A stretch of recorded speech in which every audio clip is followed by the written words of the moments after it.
Strong Conversations.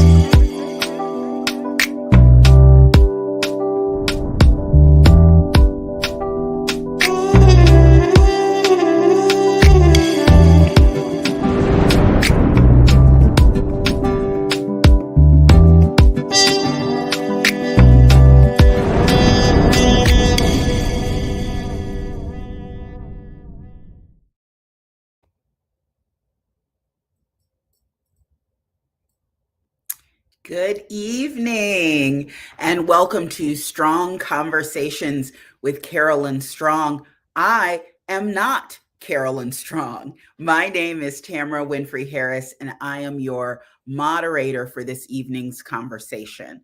But before we get started, I want to share with you some facts from a 2020 Washington Post article by Subini Anama and David Stovall. So here are 5 facts. According to a 2018 report from the U.S. Government Accountability Office, Black youth are 15.5% of all public school students, but represented about 39% of students suspended from school. And this disparity is not based solely on differences in behavior. Black girls are suspended at a rate 5 times that of white girls. I think that it may actually be 6 times now. Black disabled youth are more likely to be educated in segregated classrooms and less likely to graduate than disabled white students. Queer and gender nonconforming Black youth are also disciplined at high rates and often not protected by the safe spaces created for white LGBTQ youth. And advanced placement and gifted classes largely exclude Black youth. Students left out of gifted programs and those pushed into special education get reductive curriculum, teaching that values compliance over learning, and relationships that prioritize surveillance. So that raises a critical question: do Black lives matter at school? We have an amazing panel assembled to discuss the challenges inherent in a biased system for Black children and solutions for educators, parents, and our communities. First, I want you to introduce you to the woman of the hour, the woman who makes this platform available to us, Dr. Carolyn Strong. Dr. Carolyn Strong can best be described as a light bringer with plenty of shade.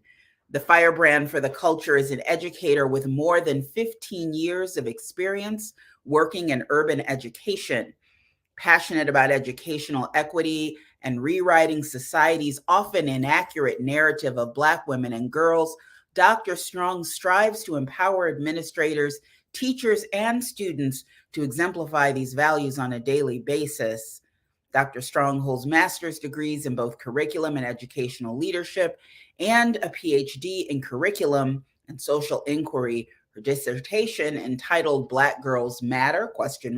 Historical Representation and its Impact on Contemporary Education, highlights the need for safe spaces for African American girls. Furthermore, Dr. Strong is the author of Black Girl Blues, Small Group Sessions, Activities, and Discussions to Combat Intraracial Bullying, a book that has been utilized as both an alternative to suspension and small group intervention in schools across the United States and Canada. When she is not writing or presenting, you can catch her co-hosting Centering Sisters with me, a podcast for Black women by Black women, or hosting Strong Conversations right here, hot takes from a cultural firebrand. Hello, Dr. Strong. Hey. And next, I'd like to welcome Dr. Tina Curry. Dr. Curry has been an educator in Chicago Public Schools for 23 years. A middle school teacher, a high school teacher, a literacy coach, a literacy specialist, an instructional coach, and an equity coach. Dr. Curry is currently a middle school teacher at Ambrose Plamondon. I hope I pronounced that correct. correctly, STEM Elementary School in Chicago. She's also an adjunct professor at National Louis University in the National College of Education and an adjunct at DePaul University, the Office of Innovative and Professional Learning. Dr. Curry is an expert in equity in education and provides service as an equity consultant. She's trained educators in culturally responsive teaching and equity practices. As an acclaimed public speaker and advocate for equity and justice in education, Dr. Curry has delivered keynote addresses locally and nationally. She's a contributing author for Teaching Racial Equity, Becoming Interrupters. Her current research includes culturally responsive teaching, equity, and diversity in literacy and school leadership. Welcome, Dr. Curry. Good evening. Also welcome Jasmine Stiles, an Illinois licensed school psychologist with specialties in school discipline reform, restorative practices, and bullying prevention and intervention. In addition to working full-time at a large urban high school, she is faculty in the School Discipline Reform Certificate Program at Loyola University, training school-based professionals and leaders alternative to discipline. Jasmine, welcome. Good evening. Thanks for having me. And Mia Tatum Kreider is a professional school counselor, is passionate about providing all students and families with services and programs to support and enhance their academic, social, emotional, and mental health and wellness.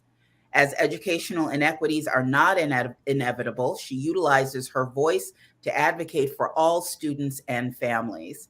As a board member for her state School Counselor Association, she presents at conferences to increase awareness of the school counselor's vital role as social justice leader, advocate, and disruptor of racism and bias.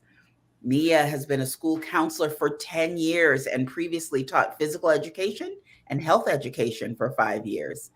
With a genuine love of learning and a desire to lead school counselors, she is currently pursuing a PhD in counselor education and supervision. Mia continues to work toward creating educational and systemic changes to support student success. She is currently a school counselor at the middle school she attended as a youth within a suburb in Milwaukee, Wisconsin. Her unique lens as a former student and woman of color provides a platform to utilize her voice and a strong passion to disrupt educational practices and policies that are harmful to students and families of color.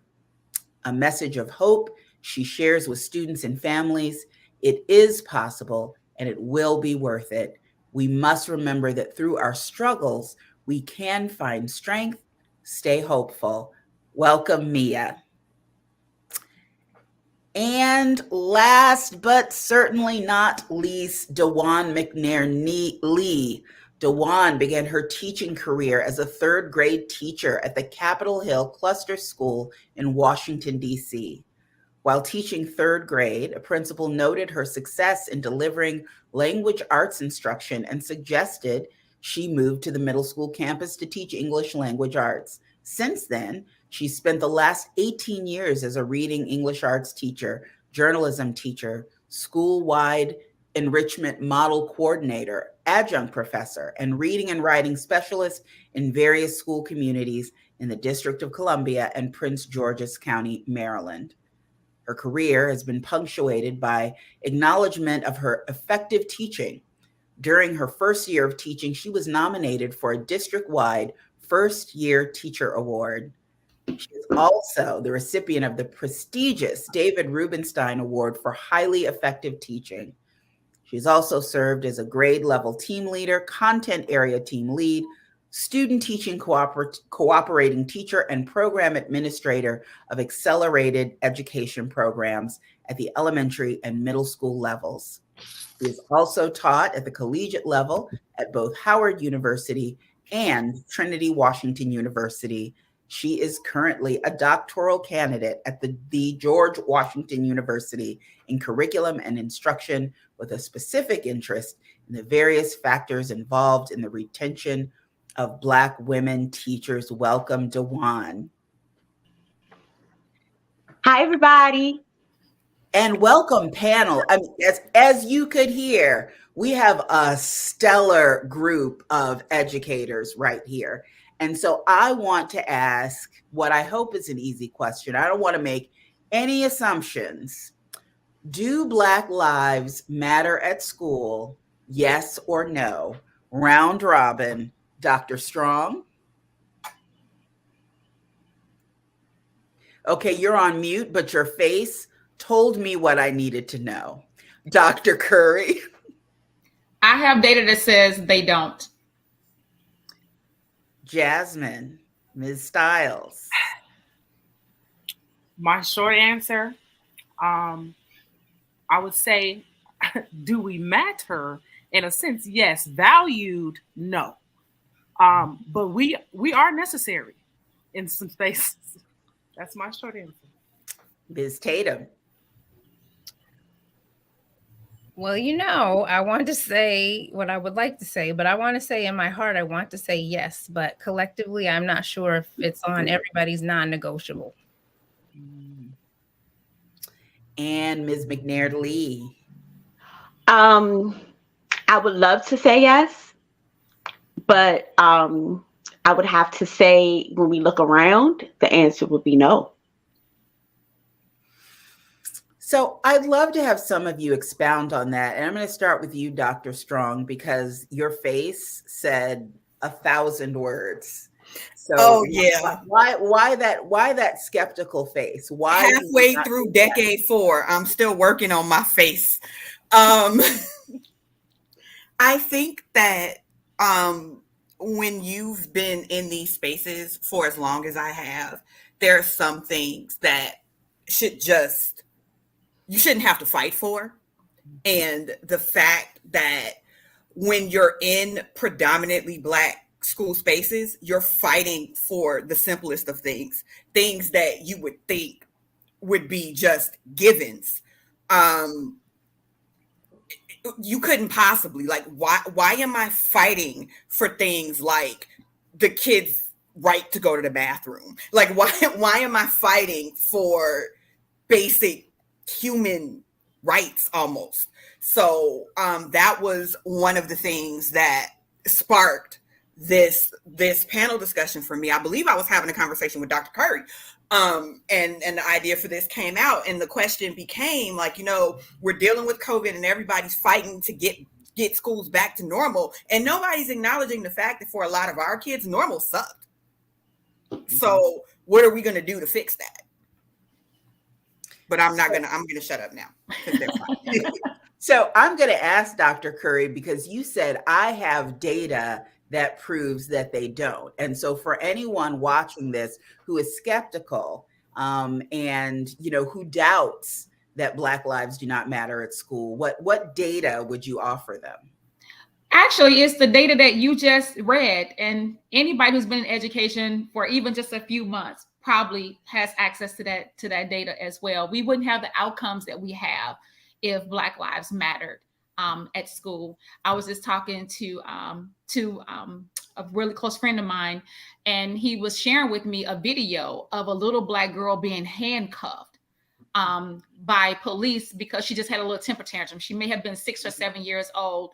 And she was just crying because the principal wanted to take her sunglasses away from her. And her hands were so small that he couldn't use handcuffs. He had to use zip ties to tie her hands behind her back.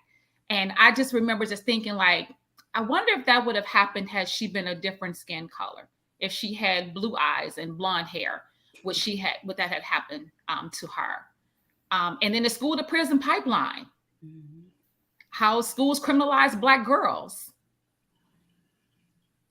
So Mia Tatum, so, Dr. Curry just mentioned a couple of the things that contribute to Black students' poor experiences in school. So we talked about the over policing, suspensions at different rates and other students. What are some other things that contribute to poor experiences for Black children? I would probably have to say from the school counseling lens is the deficit-based language sometimes utilized with our students and the minimizing expectations. especially in the high school counseling realm, I feel like sometimes that could be extremely detrimental for someone to minimize your goals and your dreams and your aspirations based on assumptions.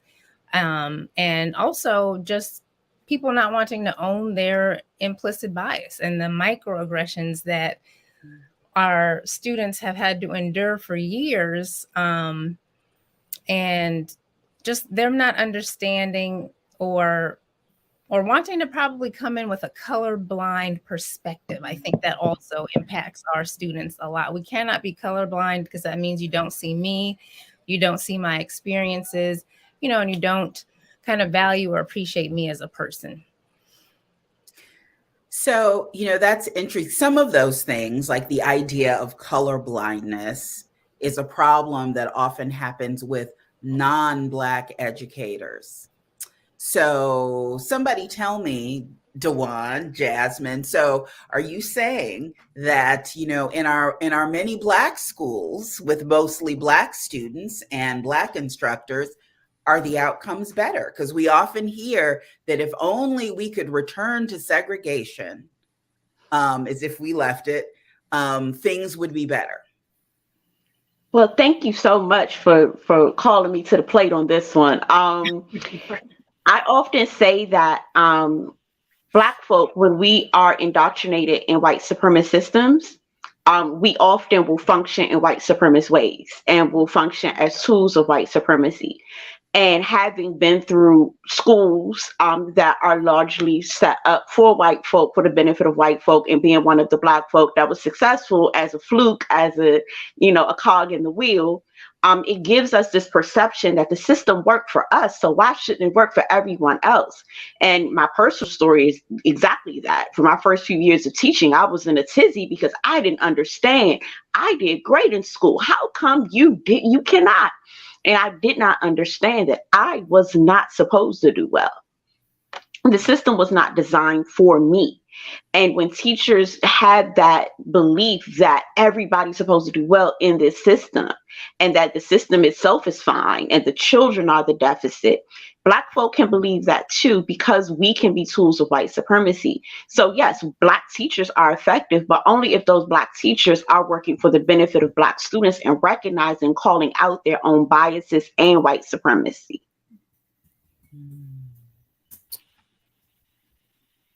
Sis, you just said a lot. You said a lot. And it was a lot of what I was thinking, the same path. And I think something in my experience so far, I just have to keep pinching myself and saying all skin folk ain't kin folk. And so I think really that mentality is everything. And I think, Mia, even when you talked about accepting that, gosh, some of these things are so deeply engraved, we don't even realize it's something that we're doing. Right. And so I truly think that for the betterment, like you said, Ms. McNair, for the betterment of the kids, yes. And I think if our teachers are truly allowed to break out of this square that teaching has become, we have been master educators since before we could even read and write. So the criterion base sometimes doesn't always fit the best way that we know how to educate our own kids. And so I think there's both of those things at play. The mindset has to be right, but then also allowing the avenues to do something different and innovative that really does match the demographics of who's sitting in front of you. So I'm glad you talked about that, Jasmine. And this is for anyone.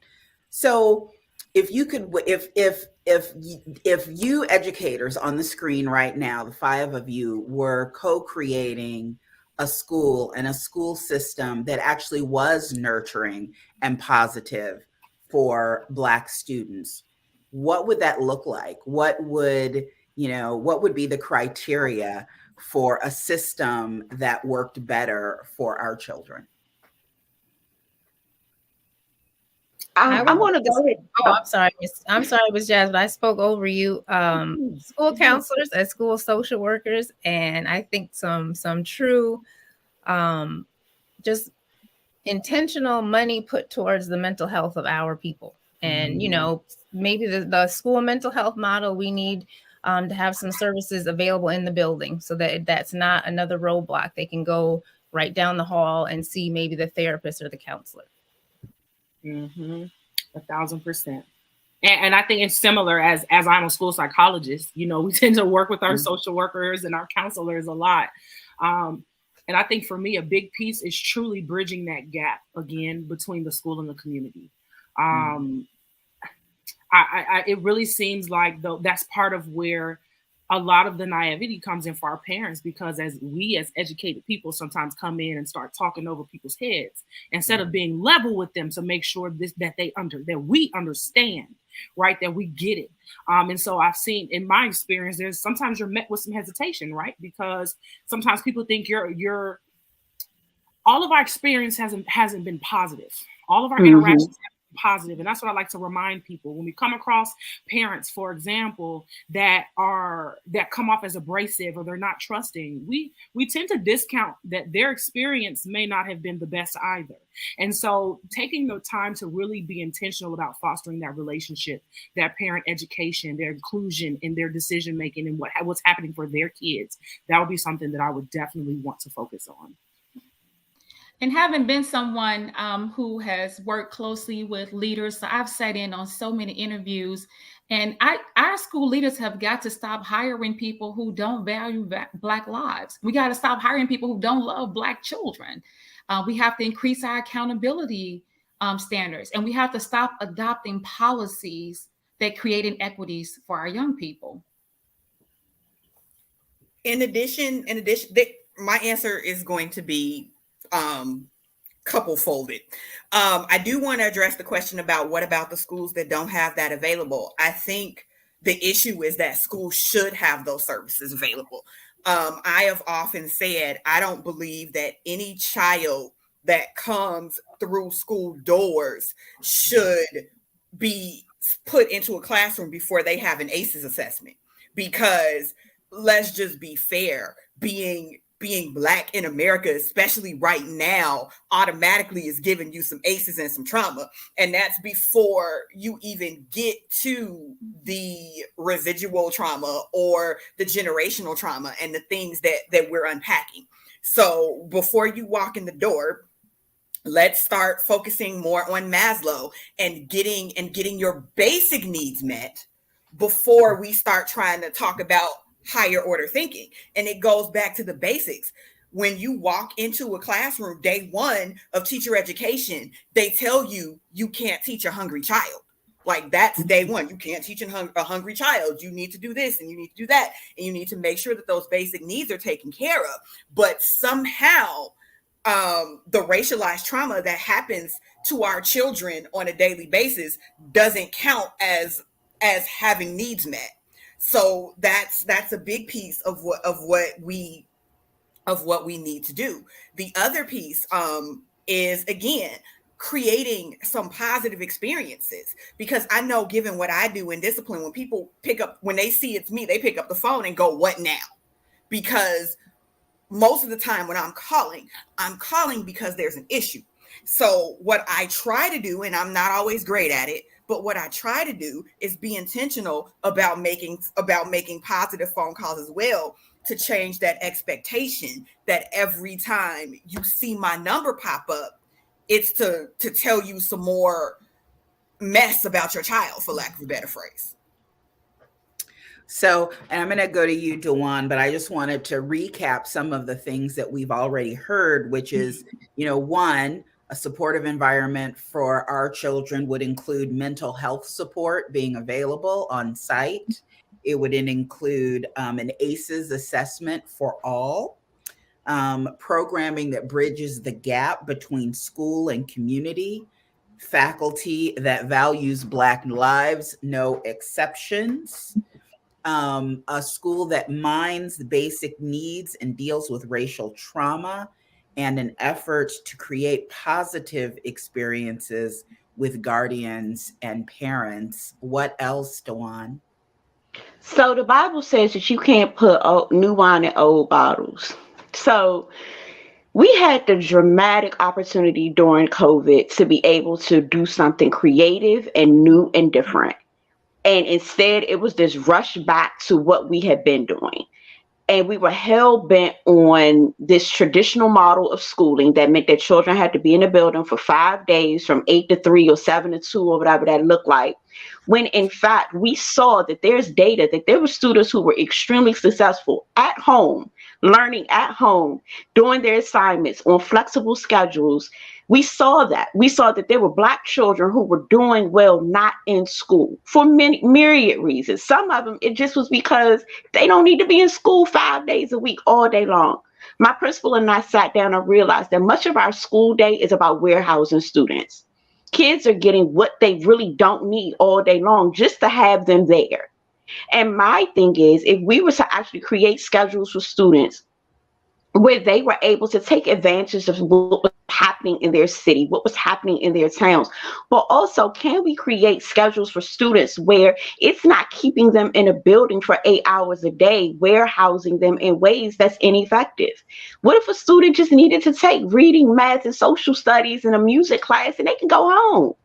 Or they can go to their part-time job, or they can go to an internship somewhere, or they can go take a dance class at the Kennedy Center. And I know I'm in DC, so we have access to different things, but every place has these things or something. And I'm like, we wasted this opportunity to really do, in my opinion, some really dope and innovative things. So I'm like, if I want to create a school that's going to value Black students, let's look holistically at this child's life and let's create a school experience for that child, not for a band of children, not for the children in that town, but an experience for that child that is going to benefit that child and have that child know that when they come out of this schooling experience, it's not something that they need to heal from, but it's something that's going to benefit in their life. Can I just interject 1 second and say dope and innovative doesn't allow me to go and work my job?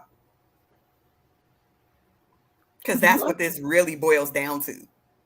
I mean, we saw how folks lost their minds and they were like, when are the kids going back to school? It's not safe, but I got to go to work. I mean, we're babysitters. And here, I know here in Chicago, it was just stated from a political representative that the reason that our teenagers were involved in so many carjackings was because we were on remote learning. So, and this forgot about that. Too. It's the same thing in DC. But was it actually stated though? It was actually stated. Literally, yes, it was. In an official press conference, Mm-hmm. that remote learning, because the students were not in the Mm-hmm. building, was the reason why our crime hasn't already been a thing, or are those really the same kids that were in school anyway when we weren't on remote learning, right? So when we start thinking about, we have our research mind. Sometimes we're picking things apart, that doesn't cause that. And so, but this was something that was publicly stated. So I appreciate you even adding that, because there are people who are in charge of allocating places. Exactly, allocating the resources, the ones who say, well, this is important, this isn't important, and these are some of the statements that are being made. Yeah, and let's talk about some of the other things that happened because we were in remote learning. None of my students were suspended. They did not have to serve a detention. They were not expelled from school. They did not have test scores, sorting them like dirty laundry, putting them in categories. None of that happened during remote learning either. Mm-hmm. So it sounds like a lot of leadership, a lot of power, a lot of stakeholders, powers that be, instead of viewing school as a place where students can learn and grow, see it as a Band-Aid to make up for social gaps and problems that they don't have to solve, as long as we can warehouse children and have teachers watch them for throughout the day. Watch, right? Watch. Keyword. Not always teach, but watch. Yes. Yeah. Schooling is an important arm of capitalism, especially in this country. And as long as public education is working as in partnership or as a cog in the capitalist wheel, we will never be free of these issues, because as long as we see public education akin to, like Carolyn said, Dr. Strong said, people being able to go to work, this happening, get out of school so you can get a good job, do this so you can get a good job, do that, blah, blah, blah. We do this so we can pay this test company. We do this. Like there was a lot of money lost in capitalist world when children were at home doing well. There was a lot of money lost in a lot of places where children really weren't benefiting from that money exchanging hands at all. As long as, go ahead. I'm sorry. Yeah, so as long as schools are part of capitalism, we're always going to experience this. I mean, yes, and we fully acknowledge that not every child was doing well. And I think that had the things, I mean, we were in an emergency situation. The e-learning piece was really a triage piece. I mean, let's be real, at least here in Chicago, my baby was supposed to be at home for 2 weeks and she ended up being at home for 18 months. She went back to school as a second grader, left school as a kindergartner. So we didn't really have time to sit with this the way we would have. And even in that, there were kids that thrive. So imagine if we put the time and the resources into really doing it for real. Like what we did was really triage. And if we put the time into doing it for real, and instead of this all or nothing thing that we're doing, like you have parents saying, hey, my child was doing great in remote learning. Can we go back to that? But they aren't able to because the powers that be have said, no, COVID is over now. So you need to be in school. And there really aren't remote learning options for those parents who learned that their kid actually did better in those spaces. And to your point about industrialization, I mean, schools were built for industrialization. Let's not act like the bells in the building were not put there to mimic the bells in the factories so that you can move with the bells in the factories. And when you get into school spaces that operate more Socratically, who have openly acknowledged that they're building and growing CEOs and not employees, those schools don't have bills. So I got two questions. And the first one is this. So for people like you, experts, educators, what do your colleagues need to be doing in the spaces? Like what difference and what change can you make? So what is the key from the educator end of like mitigating some of the damage that the system does to Black students? One, I think we have to accept it. And I've always said that being a part of the public school system is a really, it's a huge piece of cognitive dissonance. And because I know it wasn't meant for us, right? It really wasn't. It wasn't built for us. It wasn't meant for us. And to see the effects that it still has as we're forced to be in it in a certain way, it really saddens me. And so I just lost girl. I just lost my train of thought that fast. It's okay. It happens. Forgive me, please. I think we need to have respect for educators. Yeah. And we don't. And I've said this time and time again. It's like we have always been considered pseudo professionals. And I don't like that, because in what other space can you walk into and start doing the job before you're licensed to do the job? Like, you're not going to walk into a hospital and somebody hand you a scalpel on day one and say, well, the rest will be on the job training. Like that doesn't happen. Nobody's putting you in a courtroom on day 3 of law school. Like, those things don't happen. And I think that part of what happened during the pandemic is that people really had the opportunity to see that teaching wasn't what they thought it was. It's like, all right, I'm gonna sit here and we gonna talk about Johnny and his 3 apples, and then you gonna tell me what happens when Johnny has 3 apples. And then, you know, Johnny's 3 apples get louder and louder, and you're like, why Johnny don't know what happened with these 3 apples yet? Because you weren't trained to teach Johnny what to do with his 3 apples. I was. Mhm. So I'll leave it there. And that reminds me, back to the question, because that's where I was trying to go. We have to accept it and be willing to change it. And one thing that I know a lot of in my educator friend circles, people have talked about getting rid of tenure, because sometimes that protects some of those people who are so hesitant to actually changing and in front of them, changing with the times, the methodologies, and getting rid of those super old oppressive pedagogies that were taught in the teacher preparation programs a lot of times. And so that is a big piece of being able to accept it, be real about it, and then start to evaluate, okay, what pieces can I really start to do differently? What can I be doing that can be a little bit more beneficial to our students in a way that might be a little bit different than how we're thinking about it? And, and I think educators, we have to become like interrupters. I learned this best from my friend who said that inequities don't change just because we identify them.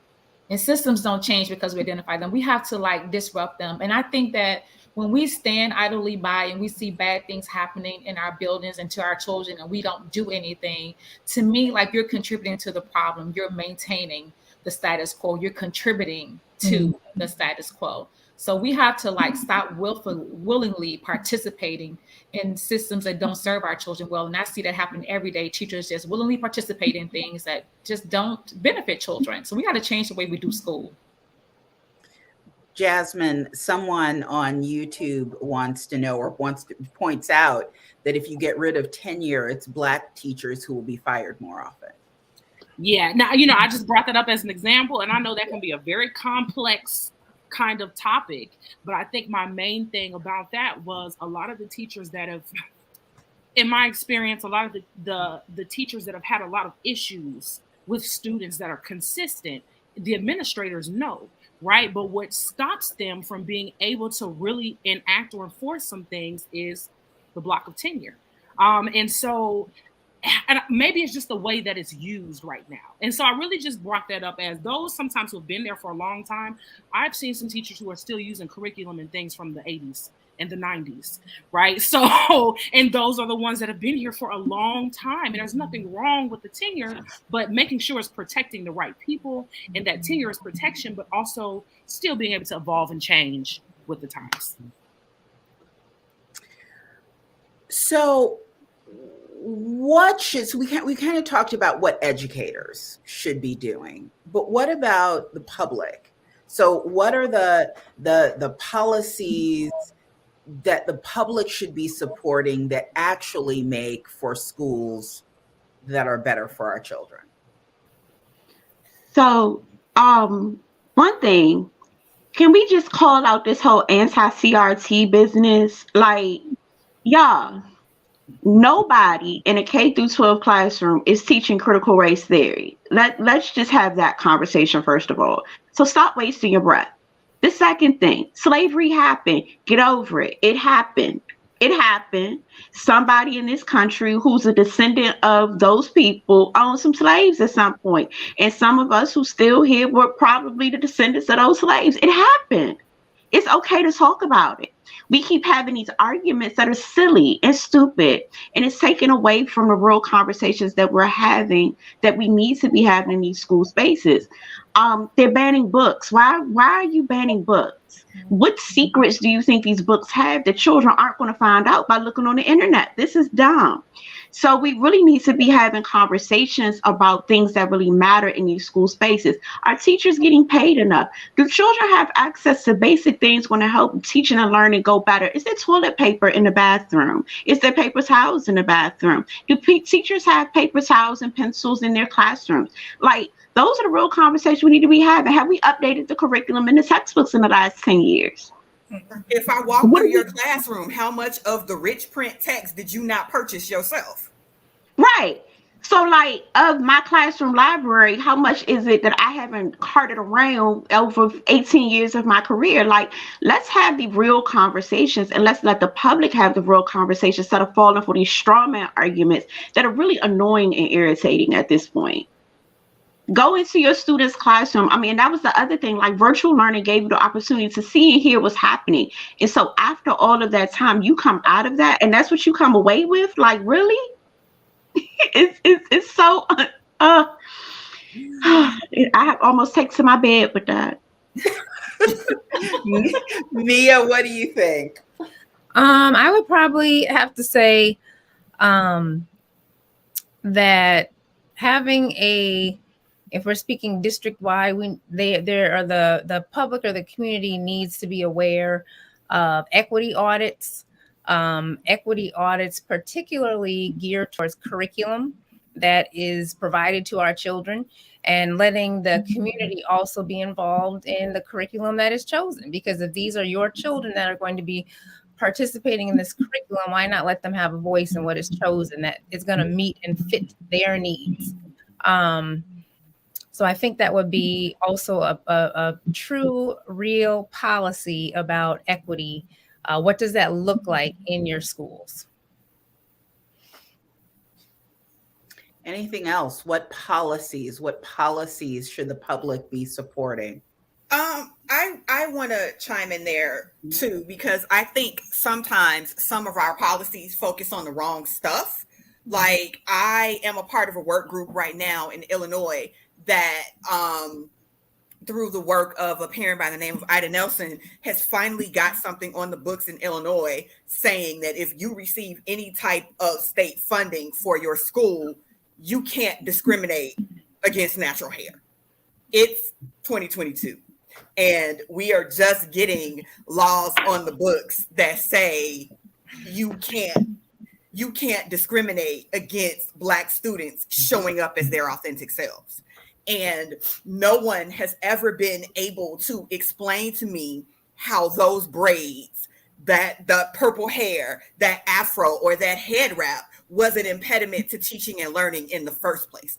No one has ever been able to explain that to me. And Tammy, you know this. Like, I will tell anybody, I'm like, I am here to show little Black girls that you do not have to choose between purple hair and a PhD. Because why should you? And what does that have to do with the curriculum at large? And why is nobody else's authentic self policed in such a way? Like, we're still policing Black bodies. And until we stop policing Black bodies, we're going to have these issues. And the way that they're policed has changed, not much, but has morphed and evolved. But you telling me that this is a problem for your educational setting? How? So I want to pivot to talking about parents, because there are a lot of parents that recognize that these things are wrong. And the parents that do often don't know how to advocate successfully for their children. They don't know how to advocate, certainly when they walk into schools and places that where people don't look like them, the leadership and the teachers don't look like them, but they also don't know how to advocate when the people do. So what do you tell parents? How do you advocate for your children successfully in school? Dr. Curry. So I thank you so much for asking that question. So I've always encouraged parents to, like, they really have to educate themselves. Like, parents need to be aware of the policies that are in their schools. They need to know the teachers who are teaching their children, know their background. Like, they need to know what the curriculum is, what are teachers putting in front of their children. And they need to just ask, like, questions. You know, Black parents, we show up for the report card pickup. The teacher tell us, look, Eric has been acting up. We go home and beat the crap out of our kids. So it's like, but no, don't do that. Like, let's talk and find out, okay, what's happening here. So I think if parents were able to, like, push back, that would just change the whole outcome of that conversation and not feel so intimidated. So I've seen that happen to where parents feel really intimidated, and even school wasn't a great experience for them. So, like, they don't even want to come in the building because it just brings up just trauma of what they experience in schools themselves. And so that would be like my short answer. Like parents have got to educate themselves, build relationships with those teachers, become familiar, and just make sure, even research schools before you start deciding where you want to have your child to go to school. Make sure that school is a good match for your child. I think those that's the Chicago speaking you, because when you leave Chicago, you don't have choices. What's your address? Bet this is where you going. That's it. That's all. And when you're in those community schools, that's when you see those cycles, especially if you've been in a place for a long time. Sometimes you will hear parents say, I had the same issue when I went here. And it's those same issues being revisited on the child. And you looking at this parent and you going, dang, it's been like this for this long. It hasn't changed in this long. And I think that schools need to be more intentional, because the key word through all of this is going to be intention. They need to be more intentional about giving parents the tools for advocacy. But part of me understands why they don't, because with the tools for advocacy comes accountability. And accountability is harder than doing what's easy. Mm-hmm. And what do you say to the parent that says, I would love to be involved in advocating for my child. I got 3 jobs. I'm trying to keep food on the table for my child. I can't be at school. I don't feel like I can do the research. I don't even know what I'm researching. Like, what exists to support those parents? Does anything exist to support those parents? If we extend our definition of what it means to support our children, when a child walks through the door and mom or dad says, how was school today? What did you learn? That's support. When the mom says, hey, let's go to the library and let's pick out a book for you, like, that's support. Parents don't always have to actively be in the school. Parents support children in ways teachers never see, and sometimes in ways that teachers don't respect or even acknowledge, because it goes against what they consider parental support and engagement should look like. But our parents, I find them to be very supportive. Mia, I see you nodding your head. What would you add to that? I think that that is very true, Dr. Curry, because I feel like sometimes the school side might say, oh, well, they haven't been to this and they don't come to that. Or they're not, or in this parent organization. But we don't know what is going on in that family's home. So we can't assume that they are not very involved. And maybe their children just don't share everything that they do, because they could be going to museums and to the library, like you said, or being going to story time. Like, we really don't know. But I do feel like we do say, oh, that's a really, really involved family. They really, really care and they want their child to succeed. And I do feel like I was doing a little research on this, because I thought I was going to do some of my PhD stuff on it, is affinity spaces for our families. Like, we need like just a space where certain things could be discussed if you are in a school system that where you are not the majority. But then some of the studies were saying how they were not.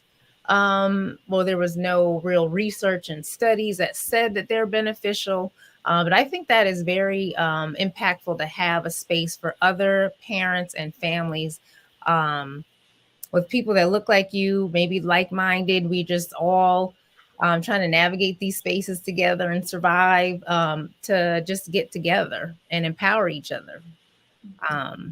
But I haven't been able to find a study that really demonstrates. So if any of you could help me out with that, would help.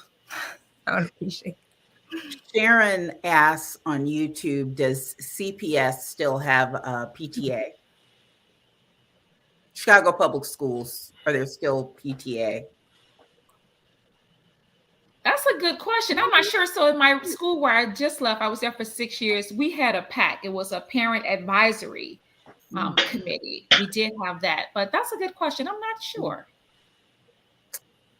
So I'd like to ask a final question, and that is, last words, for people listening to this who want to make a difference in the lives of Black students. What is the one thing you want them to take away from this conversation, Dewan? Oh, me. I think we can loop back around to your first question about do Black Lives Matter in school? And my answer would center around that. And my answer would say, we have to censor Black lives in school. It's not going to magically happen by some osmosis or some lift. It's going to happen when we, those that are in schools, those who work in the schools, those that send their children to the schools, those that create policy, when we consciously decide to censor and demarginalize these children and put them in the center of policy, put them in the center of practice. And when we say you just don't matter, but you are censored, and we're not working with you as an ancillary part of this, but we're working with you as part of the center. And when we're able to do that, when we take on that responsibility of doing that, I believe that that's when we will start to see a sea change for our children and for our children's children. Lives are at stake here. And when we understand the importance of that, I believe we will see a shift. Thank you, Mia. I'm sorry. One of the twins was just running by. I was about to mute. So sorry. I would have to say that I do feel, when I think about like Black Lives Matter, I think of my daughters and myself walking through the same halls that I went to as a youth, in the same suburb, where I feel like I am sometimes seeing the same things that have sometimes harmed me occurring still, that I just want to make sure that we do understand that sometimes there are lives that matter, and we do need to make sure that everyone who is in a position of power, which is an educator, even though sometimes they don't like to admit that we are leaders, even though people don't want to use or listen to our voice and use it sometimes, but we can help support our children and encourage them to be successful, and then just see yourself in every child, or like when you see a Black child, see your child, regardless of what color you are. Because sometimes I feel like when I see all these Black boys and Black girls and something's happening, I'm interrupting this, I'm running over here reteaching. Hey, maybe we could do that. Maybe we could revisit this. What do they call it? Call them in, not call them out. But at the end of the day, we have to really ask ourselves, how complicit am I being in contributing to educational inequities? And just like I asked myself that, I'm like, what? And then that's when I just keep going and keep reminding myself, because sometimes it's hard to continue to keep interrupting and trying to use my voice and get others to use their voice for our kids. But I'm never going to give up. And I appreciate this space with all of you. You're all amazing. And I'm going to mute now because I know someone is about to scream. So thank you, Jasmine. I think if I were to end with anything, it would be that I'm really excited about us taking our power back. So when we talk about, even advocating for our kids, one thing that I feel like I saw during COVID and kids being home and remote, parents were able to see what was happening in the classroom. And from that, a lot of people started speaking up. And so they were speaking up about the teacher-student interactions. They were speaking up if they felt like the work was rigorous enough. It gave us a lens, unintentionally though, I believe, for parents to get re-engaged with what's going on. And so I think that bit, if we could continue as a community to continue to get in the school's business, right? Ask questions. Like there's no reason. Our job as educators is to make sure that our parents understand we're in service to the community, right? And to the kids. And so ask questions, get in the business. And if you at least find one person that has come through for you before.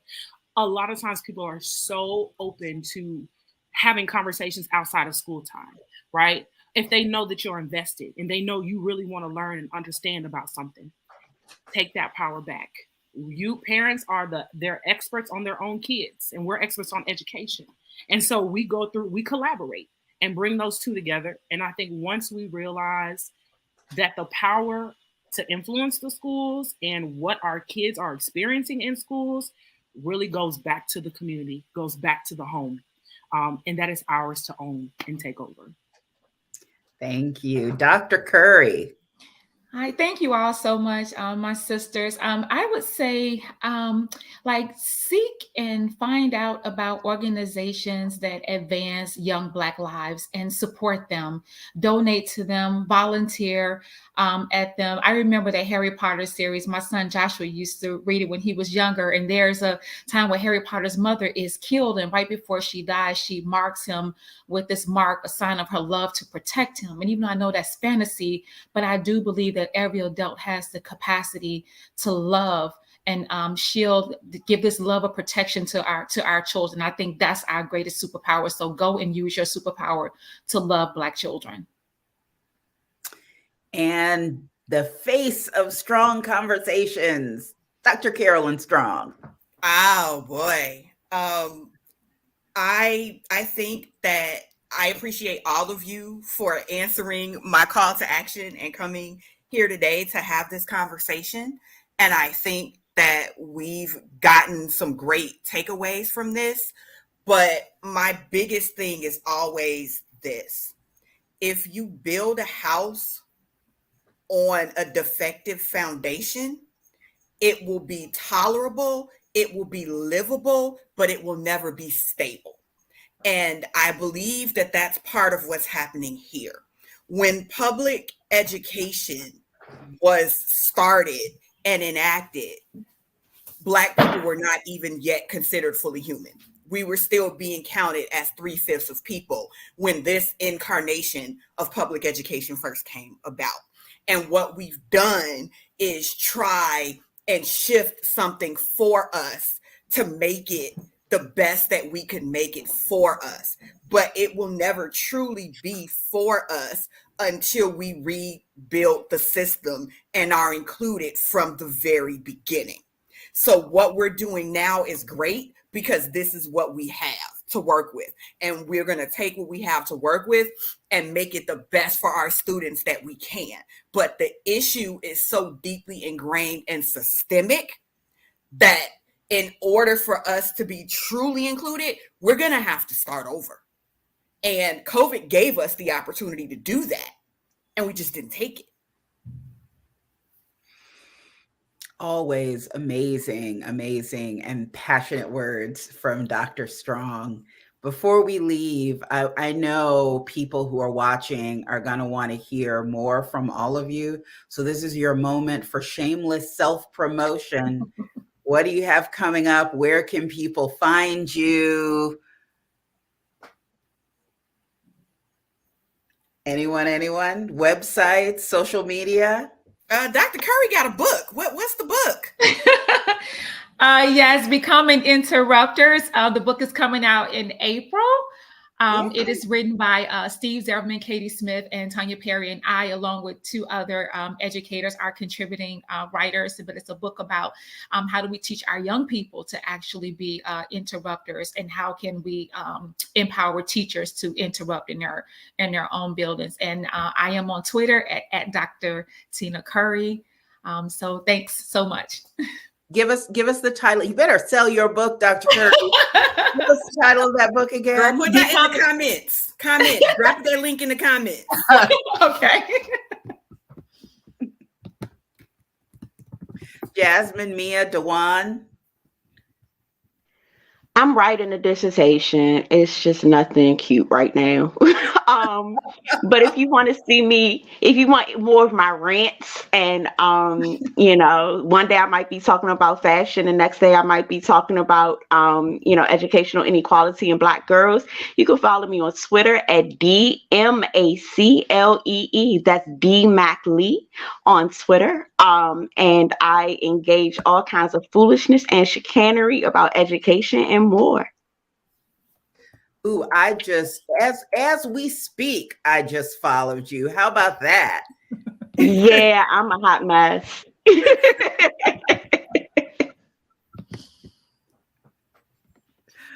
Well, For me, you can find me at your local urban high school district. I am so well. I mean, I'm in the trenches all day long. If we just want to keep it a buck. So, but I have really been expanding lately, and have funny enough, as we talk about parents, have been delving deep into parent education. And in restorative practices. So I do not have a website, but I do have an email. And if anyone is interested, or if they're looking for a speaker, or for some consultation, or just for some level of support, letter J for Jasmine, Styles, like my last name, consultation @gmail.com. That's where you can find it. What about you, Mia?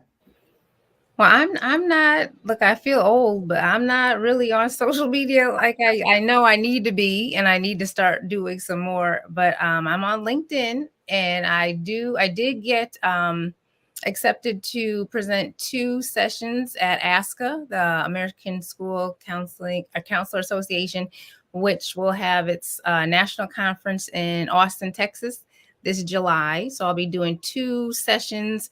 One is about, talking about race, because we don't want to talk about race sometimes when we're school counselors or going through school counselor education programs, but it impacts so many students, but we don't want to talk about it because it makes us, nervous. And then the other session is responding, or how we repair harm after microaggressions. Thank you. You can find me at TamaraWinfreyHarris.com, at What Tammy Said on Twitter, Tammy, T-A-M-I. Tammy with the blue check. And Tamara Winfrey Harris on Instagram. And should you be so kind, you can buy my books. So The Sisters Are All Right, The Sisters Are All Right, Changing the Broken Women in America, or Dear Black Girl, Letters from Your Sisters on Stepping into Your Power. Both excellent. And you can always find Dr. Strong here at Strong Conversations on several platforms, on YouTube, on Facebook, on Twitter. Am I forgetting anything? No, you're not forgetting anything. But before you sign out, I do have one thing to say. The next Strong Conversation is going to be about the impact on dark-skinned Black women and colorism. And we are looking for panelists, and we do have a moderator. So if that is something anybody listening wants to come and chat with me, I promise I'll make it fun and interesting. Come and chat with me about colorism. You know where to find me, and I would love to have you, and I will make it as awesome as I can. And we are going to have psychologist intervention, so it will not just be us sitting around talking about stuff without any coping mechanisms being provided. So if that is something that you want to come in and converse with me about, you know where to find me, because Tammy just told you. Thank you so much for letting me moderate your space, Dr. Strong. And I am so excited that I got to meet all of these amazing people. Thank you all for joining us, and good evening.